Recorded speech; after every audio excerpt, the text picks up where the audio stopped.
Everyone, I hope आप सब अच्छे हैं। तो अब हम अपना नया टॉपिक स्टार्ट करेंगे जिस टॉपिक का नाम है ग्राहम्स लॉ ऑफ डिफ्यूजन।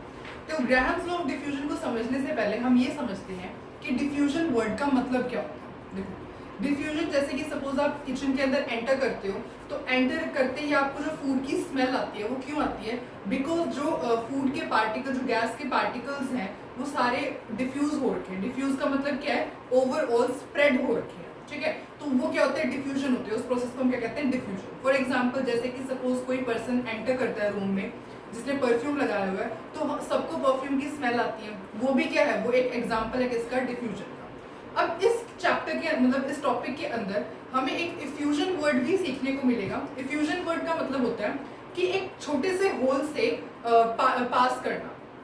कोई भी जैसे कि सपोज गैस पास कर रही है एक छोटे से टाइनी होल से, उसे हम क्या कहते हैं? इफ्यूजन कहते हैं। फॉर एग्जांपल जैसे कि बाइसिकल के अंदर या ऑटोमोबाइल्स के अंदर जो टायर्स होते हैं उनमें सपोज पंचर हो जाता है, तो उसमें से क्या होती है? गैस पास कर जाती है ना, from high concentration to low concentration. तो वो किसका एग्जाम्पल है? वो इफ्यूजन का एग्जाम्पल है।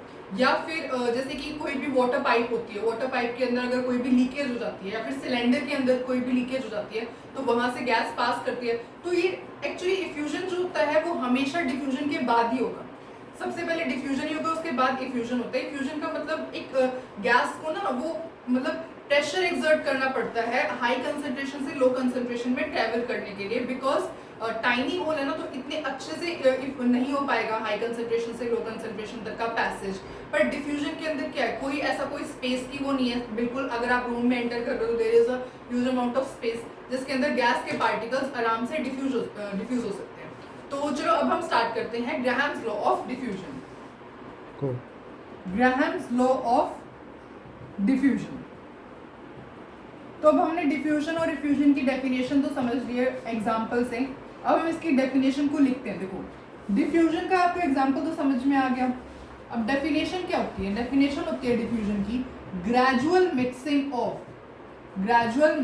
Of particles of one gas with particles of another gas। एक गैस के पार्टिकल्स जब दूसरी गैस के पार्टिकल्स के साथ मिक्स करते हैं तो उसे हम क्या कहते हैं? डिफ्यूजन कहते हैं। Diffusion is the gradual mixing of particles of one gas with the particles of the another gas, ठीक है।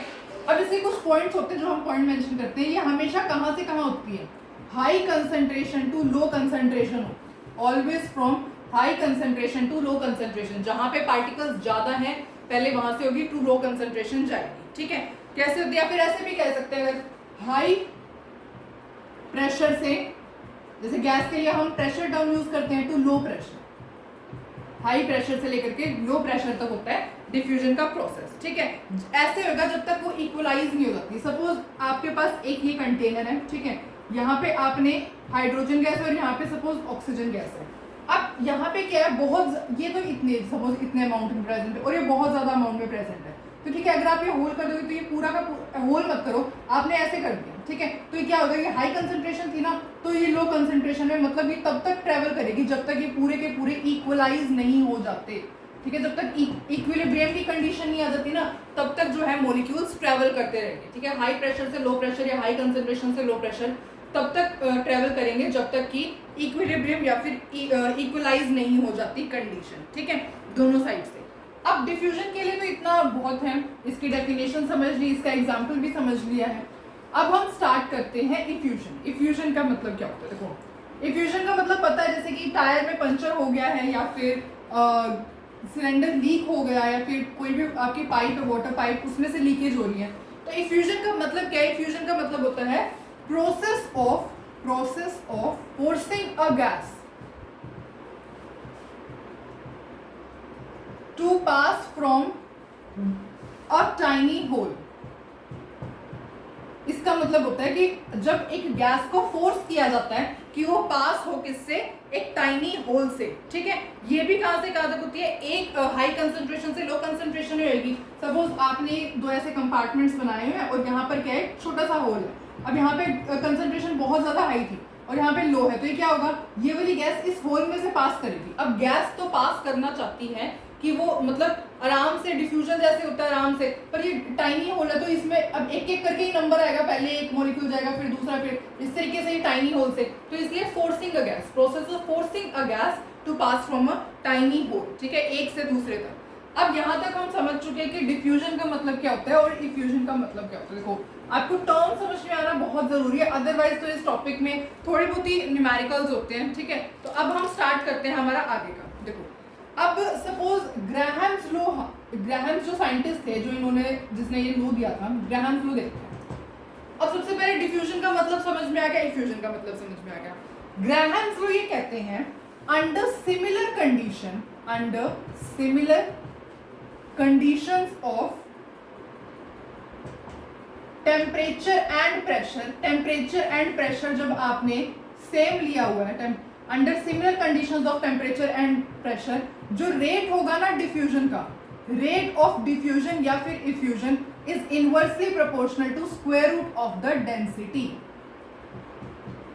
ये होता है ग्राहम्स लॉ। ग्राहम्स लॉ क्या कहते हैं, under similar conditions of temperature and pressure जो रेट ऑफ डिफ्यूजन होता है वो किसके इनवर्सली प्रोपोर्शनल होता है, square root of the density के इनवर्सली प्रोपोर्शनल होता है, ठीक है। हम इसको ऐसे भी कह सकते हैं, अगर सपोज आपने दो गैसेस ली हुई है तो R1 by R2 is equals to D2 by में D1।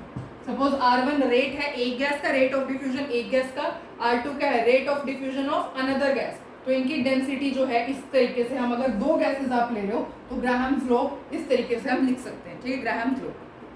अब यहाँ पे R क्या रिप्रेजेंट कर रहा है, R जो रिप्रेजेंट कर रहा है वो रेट ऑफ डिफ्यूजन कह सकते हो या फिर इफ्यूजन, रेट ऑफ डिफ्यूजन और effusion, this is rate of diffusion या फिर इफ्यूजन, ठीक है। R1 क्या है, एक गैस का रेट है डिफ्यूजन का, R2 क्या है, दूसरी गैस का रेट ऑफ डिफ्यूजन है, इफ्यूजन है, डेंसिटी क्या है एक गैस की, और D1 क्या है दूसरी गैस की डेंसिटी, ठीक है।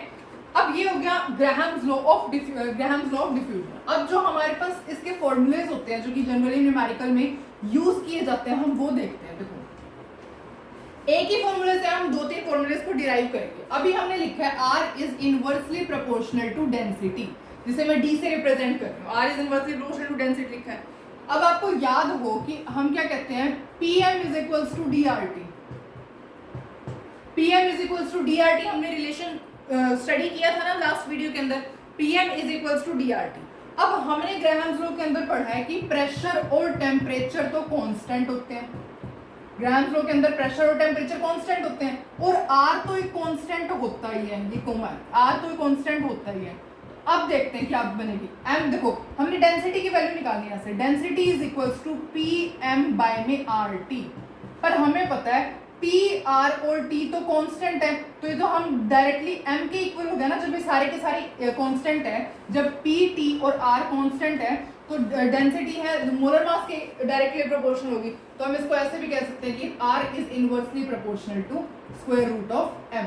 एक फॉर्मूला ये बन गया, दूसरा ये बन गया, ठीक है। अगर आपको रिलेशनशिप या लर्न हो तो आपको लर्न करने की जरूरत नहीं है, और वैसे इतना मुश्किल है भी नहीं। रेट ऑफ डिफ्यूजन या फिर rate of effusion is inversely proportional to square root of molar mass, ठीक है। अब आपको पता है कि वेपर डेंसिटी जो होती है, वेपर डेंसिटी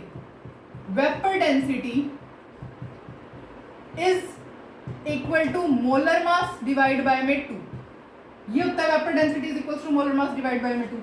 अगर आपको यहाँ पे मोलर मास की वैल्यू निकालनी पड़े, molar mass is equals to, वो किसके इक्वल हो जाएगा, वेपर डेंसिटी इनटू में 2 के इक्वल हो जाएगा। बस मोलर मास की वैल्यू यहाँ पुट करो, क्या हो जाएगा, R is inversely proportional to square root of, अबे इनटू 2 का मतलब स्क्वायर हो गया, तो मतलब हम ऐसे लिख सकते हैं डायरेक्टली, ये किसके इनवर्सली प्रोपोर्शनल हो गया, वेपर डेंसिटी के इनवर्सली प्रोपोर्शनल। ये तीनों फॉर्मूलेज जो हैं आप लर्न कर सकते हैं न्यूमेरिकल पॉइंट ऑफ व्यू से सॉल्व करने के लिए, और इन्हीं क्वेश्चंस मतलब इन्हीं फॉर्मूलेज पे क्वेश्चंस आते हैं।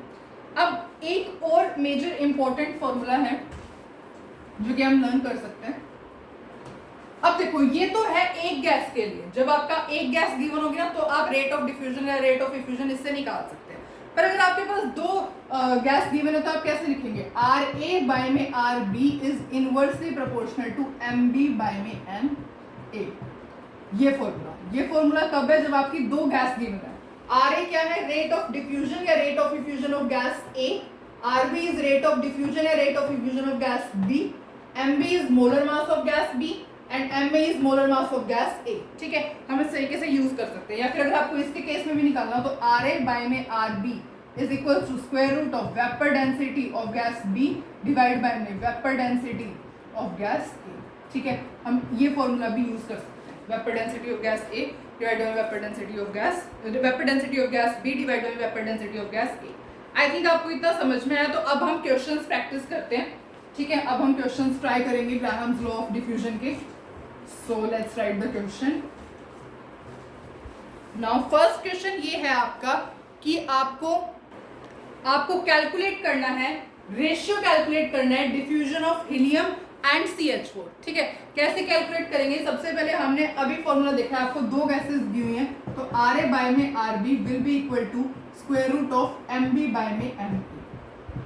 अब इनकी रेशियो कैलकुलेट करनी है तो ऐसे हम कैलकुलेट कर सकते हैं। अब देखो RA और RB की तो रेशियो कैलकुलेट करनी है, पर हमें पता है, देखो यहाँ पे टेम्परेचर का तो कोई रोल नहीं है, कभी आप टेम्परेचर और प्रेशर को लेकर के कंफ्यूज हो, क्योंकि इसके अंदर टेम्परेचर का कोई रोल नहीं है। डिफ्यूजन का क्वेश्चन आते ही सबसे पहले आपको ग्राहम्स लॉ ऑफ डिफ्यूजन को ही देखना है, उसके बाद आप चेक करोगे कौन से फॉर्मूले इसके ऊपर अप्लाई हो सकते हैं। तो ये वाला फॉर्मूला अप्लाई हो सकता है, तो RA बाय में RB is equals to square root of MB by में MA। अब हम क्या करते हैं, RA कौन सी आपकी हीलियम, RB क्या है CH4 is equals to square root of molar mass of CH4 divide by molar mass of helium. CH4 का क्या होता है मोलर मास, CH4 12 प्लस में 4 that is 16 square root of 16 divide by में हीलियम का कितना होता है 4। ठीक है, अब हम इसको सॉल्व करते हैं। यहाँ पे जब हम सॉल्व करेंगे तो ये क्या आएगा, R of helium divide by में R ऑफ CH4 किसके इक्वल आएगा, ये 4 इज इक्वल्स टू 2, तो इनकी रेशियो कितनी आ गई 2:1। ठीक है, तो आंसर हो जाएगा रेट ऑफ डिफ्यूजन कितना आ गया 2:1, that is ratio of helium to the rate of diffusion of helium to rate of diffusion of CH4 का जो रेशियो है वो क्या है 2:1। अब देखो rate of diffusion of SO2 is 2 times the rate of diffusion of gas. आपको molar weight निकालना है कि गैस X का मोलर वेट क्या होगा।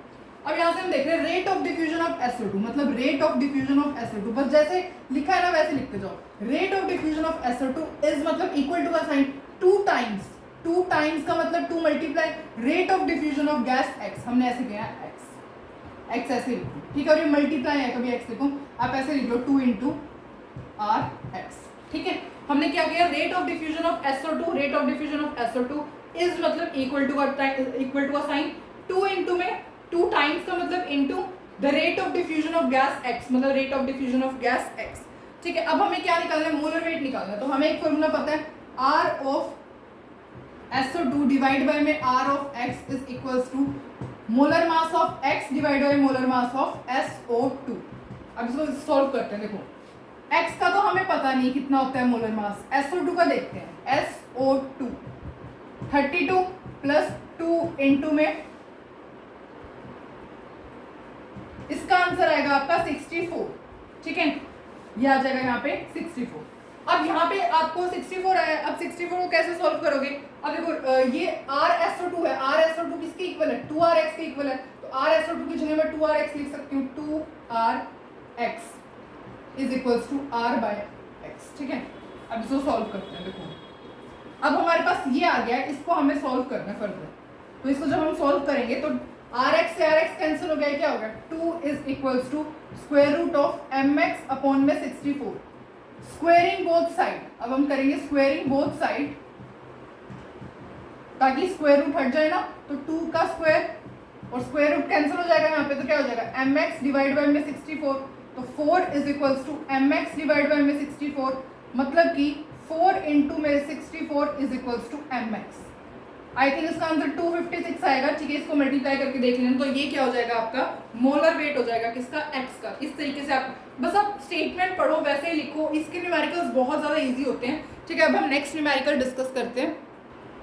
इन this question if rate of diffusion of A is half of gas B, सबसे पहले तो ये देखते हैं, rate of diffusion of A is equals to half of gas B, rate of diffusion of gas B, इसका मतलब यही हो गया। ठीक है, if molar mass of A is 16, molar mass of A given है, हमें क्या निकालना है, molar mass of B calculate करना है। तो हमें फॉर्मूला पता है, RA डिवाइड बाय में RB is equals to square root of M B divide by में एम ए।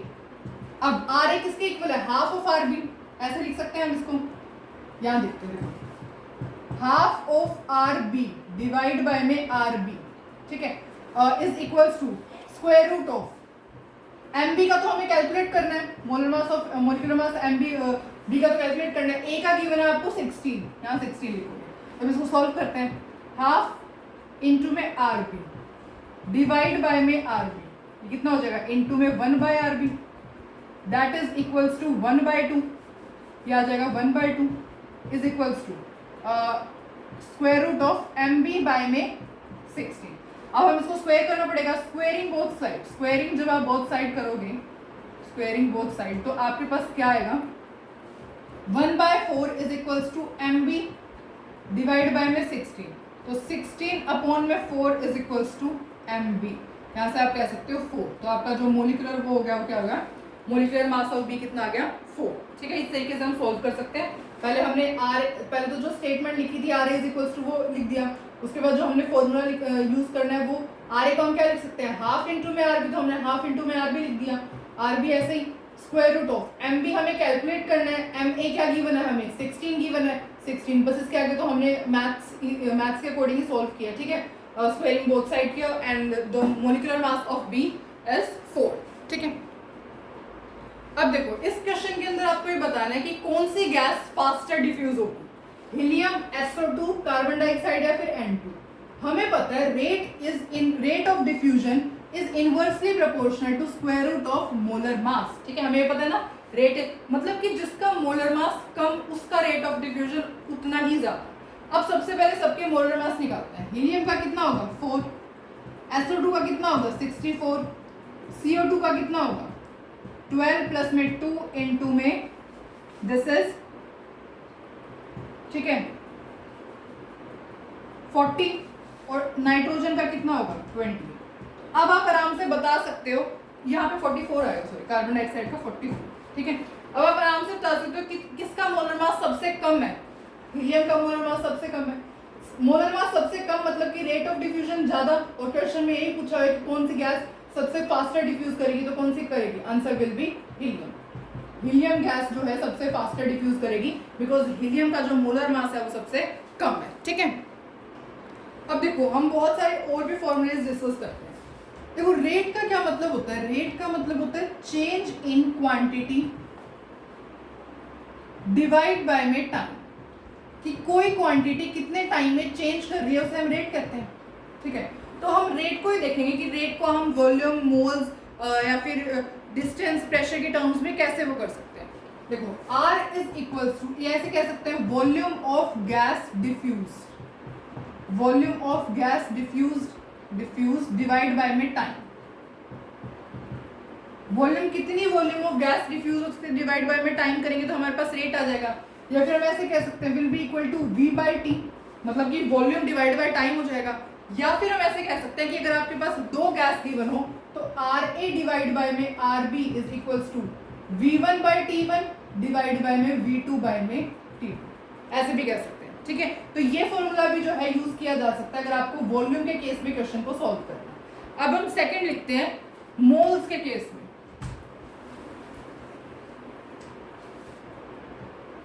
देखो अब moles of, number of moles diffused, number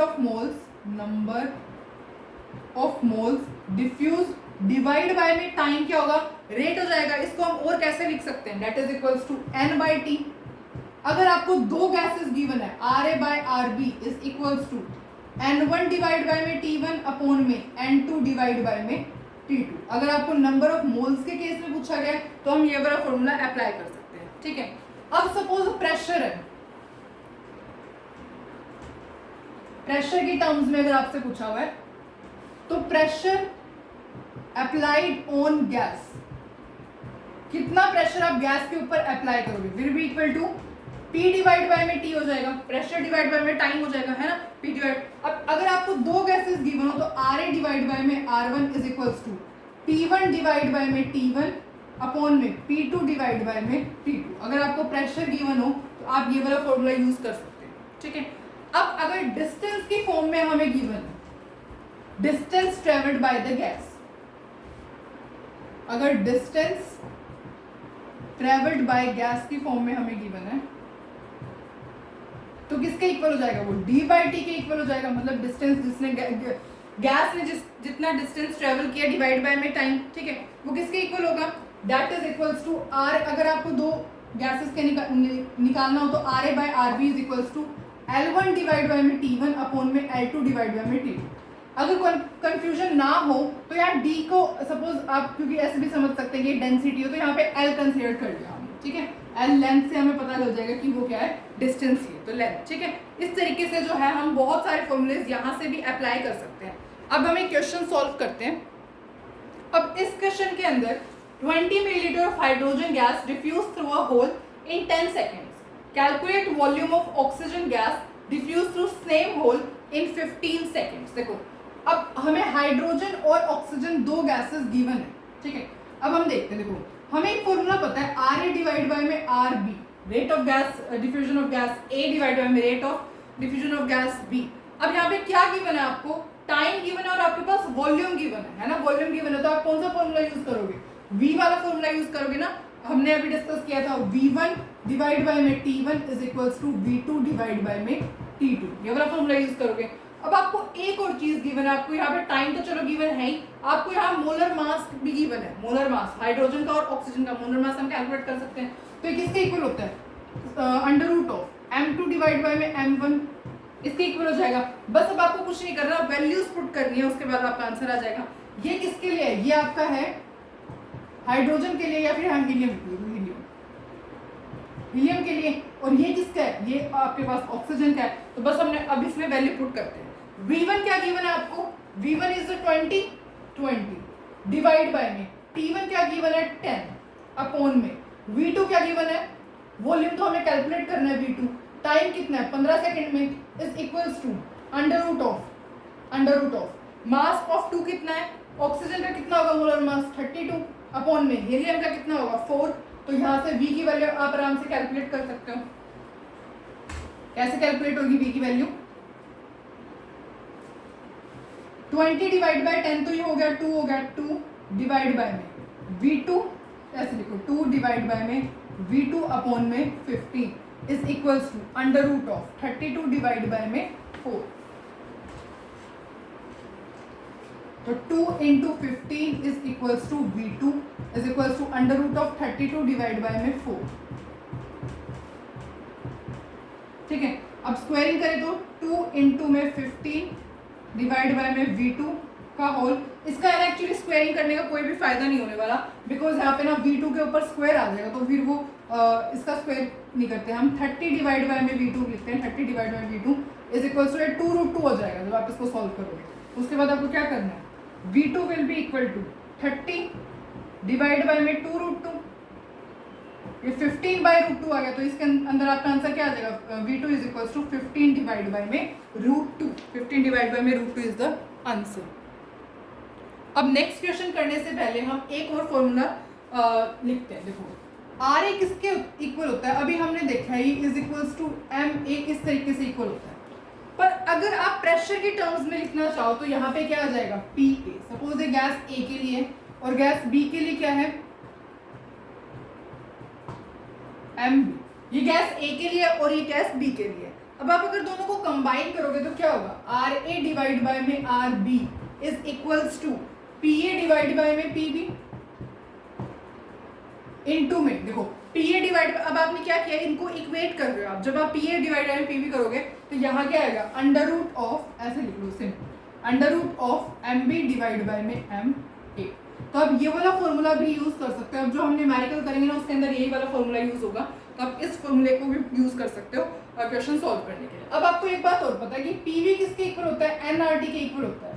मतलब अगर आप प्रेशर इंक्रीज करोगे तो आपके पास नंबर ऑफ मोल्स भी इंक्रीज करेंगे, तो आप इसको N की टर्म्स में लिख सकते हो, that is RA divide by में RB is equals to N1 divide by में N2 N2 में MB माइनस में M अपॉन में MA। ये वाला फॉर्मूला भी यूज कर सकते हो अगर आपको नंबर ऑफ मोल्स की फॉर्म में गिवन है, ठीक है। N1 या N2 या फिर NA NB भी लिख सकते हो, ठीक है। अब ये तो हो गया, दोनों फॉर्मूले जो है आपको तब यूज करना है जो आपको नंबर ऑफ मोल्स या फिर प्रेशर की टर्म्स में कोई अप्लाई करना है। अब देखो इस क्वेश्चन के अंदर क्या होगा, हमारे पास मिक्सचर है हाइड्रोजन एंड ऑक्सीजन का जिसकी मोलर रेशियो गिवन है 2:1। उसे हमने इफ्यूज करवाया थ्रू, मतलब कि एक स्मॉल टाइनी होल से गैस को हमने पास करवाया। तो कैलकुलेट करनी है हमने composition of gases coming out initially. तो हमें अभी एक फॉर्मूला पता है, that is RA divide by में RB is equals to pressure 1 मतलब A गैस का या B गैस का डिवाइड बाय में सॉरी इनटू में MB डिवाइड बाय में MA। बस अब इसके अंदर वैल्यूज पुट करते हैं। देखो अब आपको यहाँ पे कोई वैल्यू ऐसे दिखाई नहीं दे रही, ना प्रेशर दिखाई दे रहा है, ठीक है। मोलर मास तो चलो आप कैलकुलेट कर दोगे, प्रेशर तो आपको दिखाई नहीं दे रहा। पर हमने अभी पढ़ा है कि N is directly proportional to pressure होता है, मतलब जितना ज्यादा प्रेशर होगा उतना ही ज्यादा N होगा। तो हम इसको N की टर्म्स में भी लिख सकते हैं। मतलब हम कैसे लिख सकते हैं कि N1 डिवाइड बाय में N2 किसके इक्वल हो जाएगा, P1 डिवाइड बाय में P2। अभी हमने देखा था ना, ये फॉर्मूला हमने स्टडी किया था। तो अब हम इसके क्या कह सकते हैं कि अगर आप प्रेशर लिखोगे, मतलब कि आप ऐसा कह सकते हो कि pressure of hydrogen divide by में प्रेशर ऑफ ऑक्सीजन किसके इक्वल होगा, number of moles of hydrogen divide by number of moles of oxygen, जो कि क्या आएंगे 2/1, जो कि क्या आएंगे 2/1। अब देखो अब यहाँ पे आपके पास 2/1 की वैल्यू आ गई। बस हम अपना सॉल्व करते हैं आगे की तरफ। RA/RB that is RA/RB is equals to 2/1। अब आपको मोलर मास B का, सबसे पहले ऑक्सीजन का कितना होता है, दैट इज 32 डिवाइड बाय में हाइड्रोजन का कितना होता है 2। अब आपको इसे सॉल्व करना है, 2 इंटू में 160 मतलब कि क्या हो जाएगा 4 हो जाएगा, इंटू में 4 इसका मतलब क्या आ गया 8। तो कंपोजिशन निकालनी थी gas coming out initially, that is 8:1 is the composition. RA/RB की वैल्यू क्या होगी 8:1। ये कंपोजिशन होगी जो कि इनिशियली गैस की बाहर आ रही थी, ठीक है। अब बस हमें लास्ट क्वेश्चन डिस्कस करते हैं। The values of X and Y are open simultaneously, the walls. आपने क्या किया, एक्स और वाई की जो वॉल्स है ना, आपने साइमल्टेनियसली उन दोनों वॉल्स को ओपन कर दिया। सपोज आपने यहाँ पे कोई वॉल लगाई हुई थी एक्स और यहाँ पे कोई वॉल लगाई हुई थी आपने वाई। इन दोनों वॉल्स को आपने साइमल्टेनियसली ओपन कर दिया। तो जो व्हाइट फ्यूम्स हो गए NH4Cl के, वो सबसे पहले कहाँ बनेंगे, A के ऊपर बनेंगे, B पे बनेंगे, C पे बनेंगे, या फिर A और C दोनों पे बनेंगे, कहाँ पर बनेंगे, ठीक है। आपको ये बताना है। तो अब आपको ये देखना पड़ेगा कि कौन सी गैस जितनी जल्दी कहाँ पर ट्रेवल करेगी, है ना। तो देखो NH3 का मोलर मास निकालो, NH3 का मोलर मास कैलकुलेट करोगे तो 17 आएगा। HCl का मोलर मास कैलकुलेट करोगे तो इसका क्या होता है 35.5 प्लस 1 ऐसे कर दोगे तो ये 36.5 समथिंग आ जाएगा, 36.5, ठीक है। तो अगर NH3 का मोलर मास कितना है आपका 17 आया और HCl का मोलर मास आया आपके पास 36.5। तो अब जो गैस जितनी जल्दी जिस पॉइंट पर ट्रेवल करेगी, व्हाइट फ्यूम्स एक्चुअली पता क्या होता है, जब NH3 और HCl को आप प्लस करते हो ना तो NH4Cl बनता है, और NH4Cl जो होता है व्हाइट कलर के कुछ फ्यूम्स होते हैं।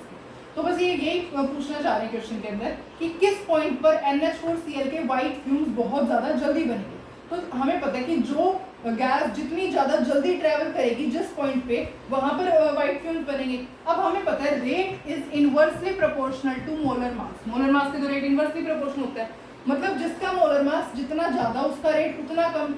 अब मोलर मास किसका ज़्यादा है 36, HCl का ज़्यादा है, मतलब इसका रेट कम है, मतलब ये तो बहुत कम ट्रेवल कर पाएगी। पर NH3 तो बड़ी जल्दी ट्रेवल कर पाएगी। इस वजह से कहाँ पर बनेंगे सबसे जल्दी फ्यूम C पर, ठीक है, क्योंकि NH3 तो बहुत दूर तक ट्रेवल कर पाएगी ना। तो C is the answer. C एक ऐसा पॉइंट होगा जहाँ पे आपके व्हाइट फ्यूम्स जो होंगे NH4 के वो बड़ी जल्दी मिल जाए, व्हाइट फ्यूम्स NH4Cl के आपको दिखेंगे, ठीक है। क्योंकि HCl है, HCl तो हैवी होगी ना, हैवी होगी इसलिए इसका रेट ऑफ डिफ्यूजन कम है। पर NH3 है, NH3 तो लाइटर है, इसका मोलर मास कम है, तो इसका रेट ऑफ डिफ्यूजन बहुत ज़्यादा होगा। तो ये जितना ज़्यादा हो सके उतना ज़्यादा डिफ्यूज करेगी। तो आपको इन तीनों पॉइंट में से पूछा तो कौन से पॉइंट पे आपको व्हाइट फ्यूम्स मिलेंगे, C के ऊपर आपके व्हाइट फ्यूम्स मिलेंगे।